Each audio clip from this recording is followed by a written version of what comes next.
ஸ்ரீ தேவி பாகவதம் 170ஆம் பகுதி. ஹரிச்சந்திர மன்னனின் வனவேட்டை. ஒரு சமயம் ஹரிச்சந்திர மன்னன் காட்டிற்கு வேட்டையாடச் சென்றபோது அக்காட்டின் நடுவில் ஒரு பெண் அழுது கொண்டிருப்பதைக் கண்டு அவளின் அருகே சென்று, பெண்ணே, நீ யார்? யாருமில்லாத நடுக்காட்டில் என்ன செய்கிறாய்? உனது பிரச்சனை என்னவென்று கூறினால் நான் உனக்கு உதவி செய்வேன் என்று கூறினான். அரசரே, விஸ்வாமித்திரர் என்ற முனிவர் என்னை குறித்து தவம் செய்கிறார், அதனால்தான் நான் அழுகிறேன் என்றார்.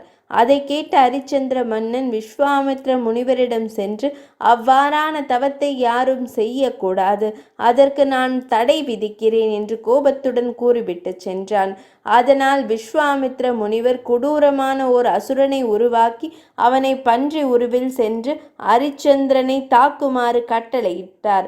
அந்த பன்றி ஹரிச்சந்திர மன்னனது பூந்தோட்டத்திற்கு சென்று அதை நாசப்படுத்தியது.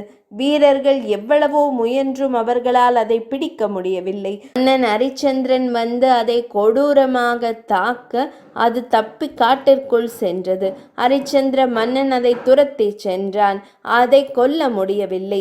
அது திக்கு திசை தெரியாது ஓடி ஹரிச்சந்திர மன்னனை வெகு தூரம் அலைக்கழித்து விட்டு அப்பால் ஓடியது.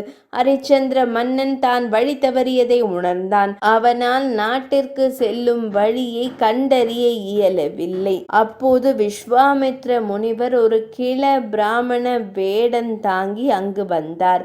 அவரை கண்ட ஹரிச்சந்திர மன்னன், பிராமணரே, நான் இந்நாட்டின் அரசனான ஹரிச்சந்திரன். ஒரு பன்றியை துரத்தி கொண்டு வந்தமையால் வழி தவறிவிட்டேன்.